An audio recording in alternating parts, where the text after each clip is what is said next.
When a silent majority allows their nation to lose its common sense, that nation is lost, and you are allowing them to take your country away from you. Is it common sense to adore at the altar of multiculturalism? Read your world history. Not one nation has survived as a multiculture. It's the uniculture that is your strength. One country, one culture, one language. Is it common sense that 84% of the people want to make English the official language of America, but your majority political party espouses insanity, ignores the people, and says no?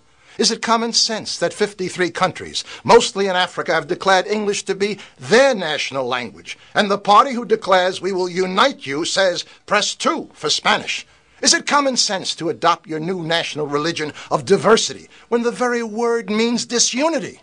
We founded a country on similarities, not diversities. One country, one culture, one language. You cry out for unity, but is it common sense to continue to identify yourselves by your ethnicities and not your nationalism? White-America, Black-America, Chinese-America, Hispanic-American, gay and lesbian-American, the Black Caucus, the Hispanic Caucus, the Women's Caucus. You want unity? Change your language. Isn't it time, once again, we all became just plain Americans?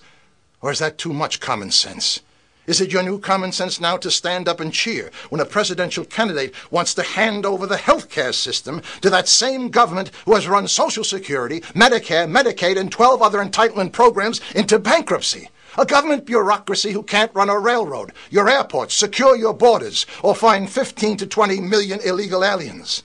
That same government that allows Islamic women to take their driver's license picture wearing a neck scarf, covering their face because it offends their belief.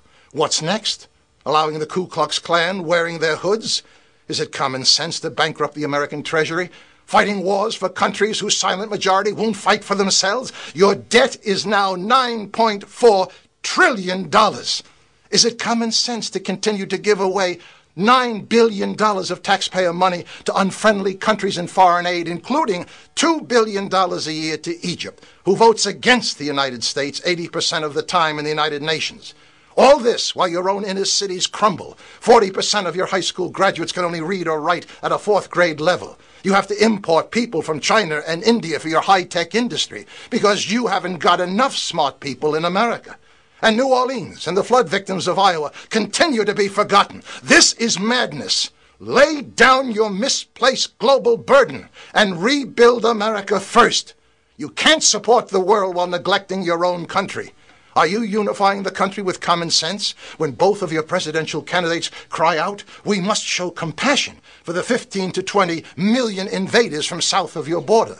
But not one word of compassion for the overburdened American taxpayer who is forced to subsidize the invaders by paying over $250 billion of their hard-earned money to establish America as the welfare department of a failed, corrupt foreign country. Are you unifying your country with common sense by sending out your utility bills and your Social Security checks in Spanish? Legal and illegal immigrants have no incentive to learn your unifying language because you make it easy for them not to assimilate. How many of you write in big letters across that bill, English only, please, and send it back? Stop bending over backwards to accommodate every other culture but your own. Is it common sense to allow your activist judges to ignore your history, your culture, your Declaration of Independence, and every other founding document to remove God from public life? And endowed by their creator with certain inalienable rights, their creator, not the ACLU, not the will of the atheist, or the anti-Americans that sit on the Ninth Circuit Court of Appeals in San Francisco. Separation of church and state, yes. Separation of God from public life, never intended by your founding fathers. Is it common sense that the very political party who claims to be the party of the people and shouts, we will bring change, consistently stops all common sense legislation to secure your borders, establish workplace verification, and stop taxpayer money for illegals? They call themselves progressive global thinkers. We had another word for them in 1776. We called them traitors. This happened all once before. 232 years ago, it led to revolution and thousands of dead in the streets. It will happen again unless you take back America now.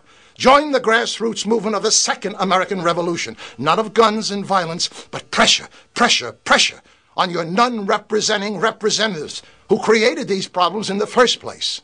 This is the most important phone number in your democracy, the Congressional Switchboard. Pick up your phone every day, every hour if need be, and call your representatives and tell them in no uncertain language to listen to the silent majority or else be thrown out on their hindquarters. It's toll-free, and your taxes pay for it. Would you stand by and watch your family perish when you have the power to save them? Of course not. Then why are you doing that to your own country? 1-866-340-9281. Perhaps you allow all this destructive, uncommon sense out of a distorted notion of tolerance. Remember what Aristotle said, tolerance is the last virtue of a dying society. You are tolerating the behavior that is destroying you. This wine was once rich, highly desired and admired, but when you dilute it with enough water, it stops being anything. Take back America now. Choose to be part of the Second American Revolution. Pressure, pressure, pressure. No presidential candidate, no political party can save you now. Only an aroused citizenry will turn this uncommon sense around. And he or she who does nothing now is helping them to destroy America. My name is Thomas Paine, and I approve of this message. I only hope to God you will too.